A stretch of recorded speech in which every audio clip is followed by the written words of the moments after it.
다음은 어제 여당 내에서 대선 출마 선언이 있었습니다.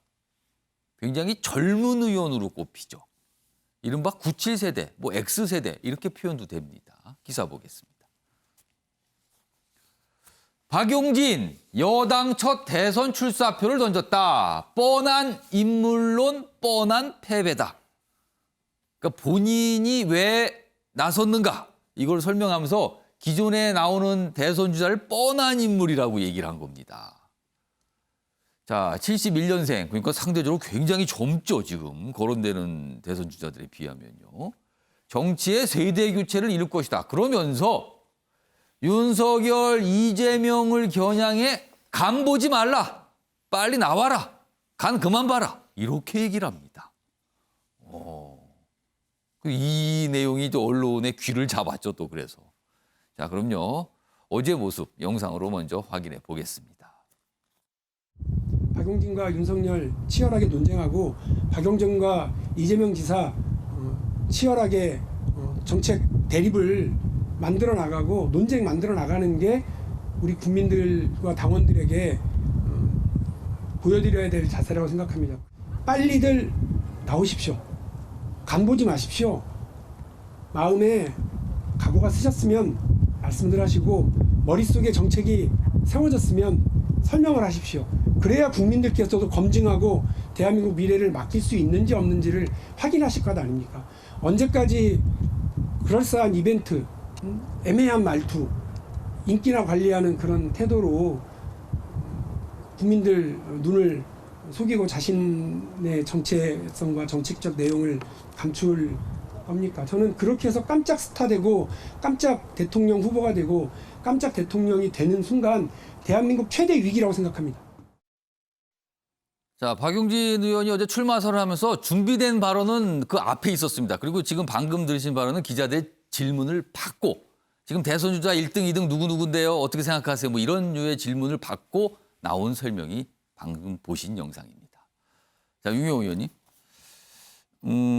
지지율로 따지면은 지금 윤석열, 이재명 두 명과 박용진은 엄청난 차이가 납니다, 사실은요. 역시 강자를 뭔가 거론하고 때려야 본인의 존재감이 커지다. 뭐 이런 걸 좀 의식했을까요? 어떻게 해석하세요? 대선이라는 게 뭐 꼭 당내만에 국한되는 게 아니니까 여야 아니면 뭐 전체를 놓고 지금 현재 수위에 있는 사람들을 거론을 하는 게 맞겠죠. 그러나 이제 박용진 하면은 생각나는 거는 젊다, 40대. 그렇죠. 그랬는데 지금 71년생이면 만 50세니까 40대라는 얘기는 안 먹힐 수 있고요. 2022년 기준으로 하면.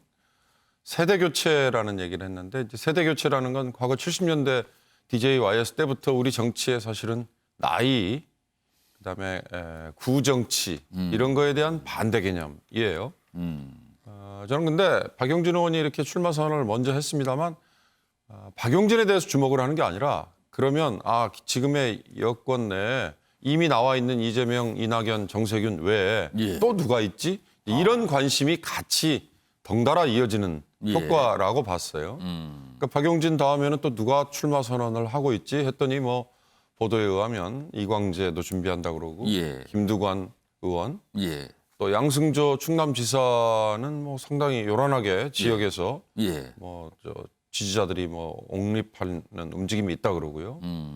그리고 뭐 또 다른 의미에서 요란했던 추미애 전 장관, 임종석 실장 뭐 등등이 있다는 거 아니에요?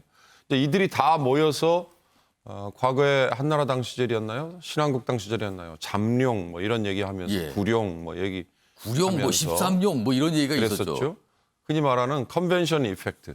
그러니까 캠페인 기간 중에 많은 후보가 나와서 관심을 끌고 그걸로 인해서 관심을 안 가졌던 사람들이 주목을 갖도록 하게 하는 효과 이건데 그렇게 시끄럽기만 한다고 해서 과연 관심을 안 가졌던 사람들이 관심을 가질까? 그건 저는 과거 방식이다. 결국 선입견이나 아니면 편견을 갖고 지금 대권 후보, 대선 후보를 보고 있는 유권자들에게 생각을 바꾸도록 하는 게 그게 관건이거든요. 어떻게 생각을 바꾸도록 할 것인가? 이번 내년 2022년 3월 9일이 아니라도 그 다음 5년 후를 생각해서라도 저는 미래 대한민국을 이렇게 바꾸겠습니다. 이렇게 이끌어 가겠습니다라는 철학과 정책에 대해서 얼마나 사람들에게 와닿게 이 호소를 할 수 있느냐. 예. 이게 중요하지. 지금 그 무리 속에 끼어 들어가서 거기서 아 나도 있다라는 걸 보여주는 것만으로는 글쎄요. 지금은 이 사람에 대한 신비감이나 아니면 정보, 예. 평가 이런 게 워낙 많이 공개되어 있기 때문에 예. 몰랐던 게 드러나는 거는 참 없지 않습니까? 예. 근데 그런 점에서는 한계가 있다. 그렇다면 우리 박용진 의원 같은 분들은 단순히 불쏘시개 한 번 하고 끝난다 이런 게 아니라 예. 길게 보고 본인의 철학과 정책을 계속 갈고 닦고 그걸 유권자에게 호소하는 그런 방식이어야 될 것 같다 생각이 듭니다. 그러니까 단순한 출마 선언에 멈추는 게 아니라 그 이상 어떤 의미를 좀 가져야 되는 거 아닌가 뭐 이런 말씀을 좀 해주셨어요. 박용진 의원이 2명을 딱 집었죠. 윤석열 전 검찰총장, 이재명 경기지사입니다. 다음 기사는 윤 전 총장과 관련돼 있습니다. 박용진 의원이 궁금했어요. 간 보지 말고 나오세요 그런 거예요. 자, 정치권 관심 많습니다. 언제 나오는지. 아직 모릅니다. 6월, 7월 뭐 여기에 근거도 그렇게 명확하지는 않아요. 그냥 지금 5월인데 안 나오니까 다음 달인가 이렇게 보는 겁니다. 지금.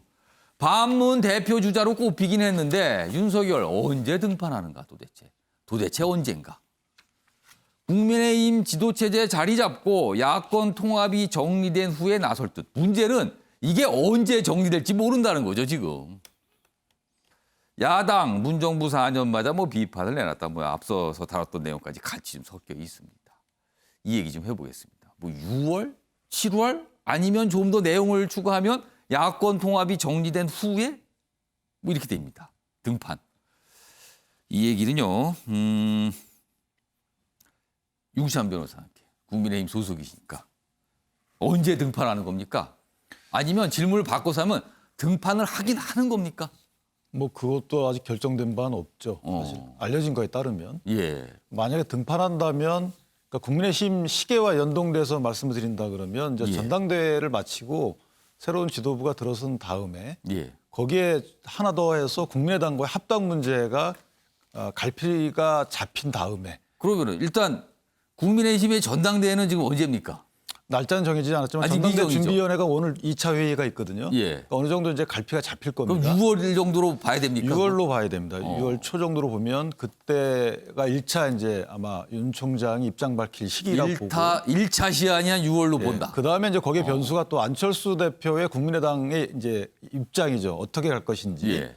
그것이고 마지막으로 여권의 아마 내부 문제도 관건이라고 봅니다. 예를 들면 여권 내에서 그 전당대회 연기로 후보 선출 연기론이 있는데 그것이 정리되고 아마 여권 내부의 권력 구도가 어떻게 구현될지를 보고 예. 여권 내에서 이탈자가 있을지 모른다는 생각을 할 겁니다. 아마. 이탈자요. 윤석열 총장 입장에서는 가장 바람직하게 생각하는 것은 여권에서 일부 이탈자를 받아들이고 예. 야권의 국내심을 전체와 합당하든지 아니면 합해지든지 아니면 이제 국내심 일부를 받아들여서 뭔가 색다른 정치 세력화를 1순위로 아마 꼽을 것 같아요. 제가 볼 때.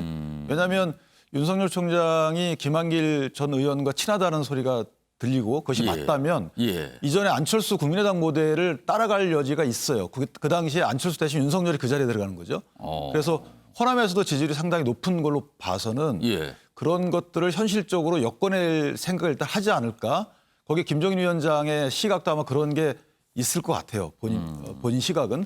그렇지만 현실적으로 아마 상당히 어려운 길을 걷긴 할 텐데 예. 윤석열 총장이 생각하는 제1순위는 아마 그거일 것 같고 그 제2순위가 아마 국내힘을 들어와서 이제 대선 행보를 하는 거 이게 2순위일 텐데 2순위를 전제로 말씀드린다면 이제 전당대회 이후에 국내힘의 지도부가 완성된 뒤에 모종의 구체적인 움직임이 있을 것 같다라는 생각을 합니다. 그래서 뭐 아까 1차 시한 6월, 2차 시한 10월, 더 늦으면 그 이후 뭐 이런 겁니다. 그리고 여당 내에서 지금 뭐 경선 연기로 나오는데 뭐 그런 것까지 감안하면 이게 어디까지 갈지는 모른다. 뭐 이겁니다, 지금. 정철 편집위원. 네. 지금 간보기 맞습니까? 아니면 어떤 걸 하는 겁니까? 뭐라고 봐야 됩니까, 지금? 정치를 할까 말까에 대해서 좀 근본적으로 고민을 하고 있는 것 같습니다. 왜냐하면 지금 지지율이 굉장히 높았을 때 뛰쳐나오는 것이 예. 아주 뭐 좋은 효과를 발휘하는데 예. 지지율이 지금 자꾸 떨어지고 있단 말이죠.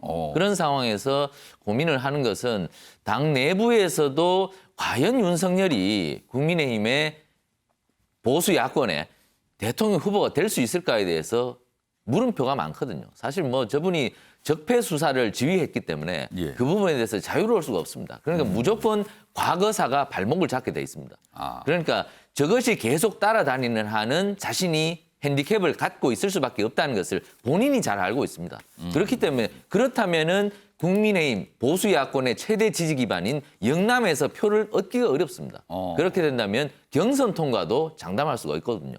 그렇기 때문에 그 부분에 대해서 과연 내가 정치를 해야 될 것인가 말아야 될 것인가 이 부분에 대해서 많은 사람들한테 묻고 내가 해야 되는 이유에 대해서 자신이 여러 가지 모티브들을 찾고 있을 텐데 그것을 찾는다면 나올 것이고 그것을 못 찾는다면 저는 나오기 힘들지 않을까 그런 생각도 그럼 합니다. 지금 단계는 아직 못 찾았기 때문에 이렇게 있는 그렇습니다. 건가요? 이게 2002년 민주당 대선 때 밖에서 굴러온 돌 이인재 대세론이 있었습니다. 저분도 지금 온다면 밖에서 굴러온 돌이죠.